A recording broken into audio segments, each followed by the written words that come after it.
बिस्मिल्लाहिर्रहमानिर्रहीम। अस्सलामु अलैकुम। उम्मीद करता हूँ कि आप सब खुश होंगे और खैरियत आफियत से होंगे।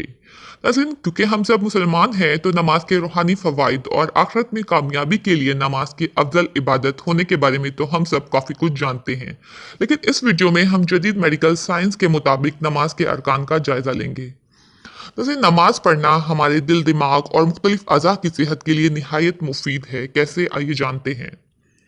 वैसे जदीद मेडिकल साइंस के मुताबिक हम जब खुराक खाते हैं तो हमारी खुराक में शामिल गलत किस्म की चिकनाइयाँ शरियानों में जाकर जमना शुरू हो जाती है और आहिस्ता आहिस्ता हमारी शरियानों में खून की राह गुजर को तंग से तंग करती चली जाती है, जिसकी वजह से ब्लड प्रेशर, अमराज कल्ब, फालिज और इन जैसी बीमारियां और इनसे जुड़े मसाइल हमारे जिस्म में सर उठाने लगते हैं। क्योंकि इंसानी जिस्म में कोलेस्ट्रॉल की शरह 150 से 250 मिलीग्राम के दरमियान होनी चाहिए, लेकिन जब हम खाना खाते हैं तो हमारे जिस्म में कोलेस्ट्रॉल की शरह में इजाफा होता है। इस कोलेस्ट्रॉल को हमारी शरियानों में जाकर जमने से रोकने का एक फितरती और आसान तरीका अल्लाह ताला ने 5 वक्त की नमाज में रख दिया है।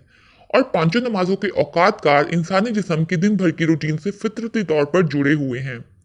मिसाल के तौर पर फजर, असर और मगरिब के वक्त इंसान अमूमन खाली पेट होता है, तो इन नमाजों की रकात कम रखी गई हैं, जबकि ज़ोहर और इशा में इंसान खाना खा चुका होता है तो इनकी रकात ज़्यादा रखी गई हैं, क्योंकि खाना खाने के बाद कोलेस्ट्रॉल की सतह जिस्म में बढ़ जाती है और इस कोलेस्ट्रॉल को शरियानों में जमने से पहले तहलील करने के लिए हल्की फुल्की वर्जिश की ज़रूरत होती है।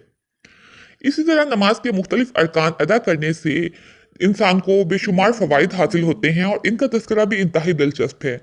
नाज़रीन, अगर हम रुकू को लें तो रुकू नमाज का एक अहम हिस्सा है। जब हम रुकू कर रहे होते हैं तो हमारे जिस्म के तमाम पट्टे इस इबादत की अदायगी में हिस्सा ले रहे होते हैं। रुकू का अमल हमारी रीढ़ की हड्डी को मजबूत बनाने के लिए बेहतरीन वर्जिश है।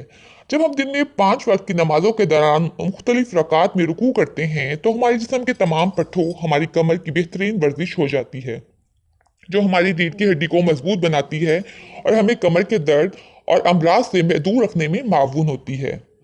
इसके अलावा नाज़रीन, सजदा नमाज का एक अहम हिस्सा है। सजदे की हालत में कूल्हों, टखनों और कोहनियों पर झुकाव होता है और टांगों के पीछे के पट्टे और कमर और पेट के पट्टे खिंचे हुए होते हैं। सजदा दिल और दिमाग को खून की फराहमी के लिए भी बेहतरीन एक्सरसाइज है। सजदे की हालत में जब हम अपना सर जमीन पर रखते हैं तो जमीन में जो ग्रेविटी है वो इंसानी दिमाग से स्ट्रेस को खींचती है। वैसे हम जितनी दफ़ा सजदा करते हैं इतनी ही दफ़ा ज़मीन हमारे स्ट्रेस को खींचती है, और ये तमाम तहकीकात गैर मुस्लिम साइंसदानों की है ना हैरान कुन बात। और अत्तहियात की हालत में क्योंकि घुटने और कूल्हों पर झुकाव होता है और टखने और पाँव के अजलात पीछे की जानिब खींचे होते हैं, तो इनकी भी हल्की फुल्की एक्सरसाइज हो जाती है। और अत्तहियात वाली पोजीशन में बैठने से हमारे घुटने मजबूत होते हैं। और इसके बाद इसी तरह सलाम फेरने का अमल से हमारे दाएं और बाएं दोनों तरफ के पट्टे में काफ़ी मुफीद है। और इसके बाद जब हम तीसरी रकात के लिए तहियात के बाद जब हम तीसरी रकात के लिए बगैर सहारा लिए खड़े होते हैं तो ये जो हमारा खड़े होने का अमल है ये हमारे घुटनों को स्ट्रॉन्ग करता है।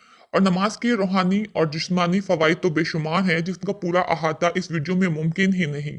चुनांचे नाज़रीन, इस हदीस के साथ इस वीडियो का अख्ताम करते हैं, जिसका मफहूम है कि जब आदमी नमाज के लिए खड़ा होता है तो जन्नत के दरवाजे उसके लिए खोल दिए जाते हैं और अल्लाह जल्ले शानो और इस नमाजी के दरमियान के पर्दे हट जाते हैं। सुभान अल्लाह। दुआ है कि अल्लाह ताला हम सबको ऐसी नमाजें अदा करने की तौफीक दे।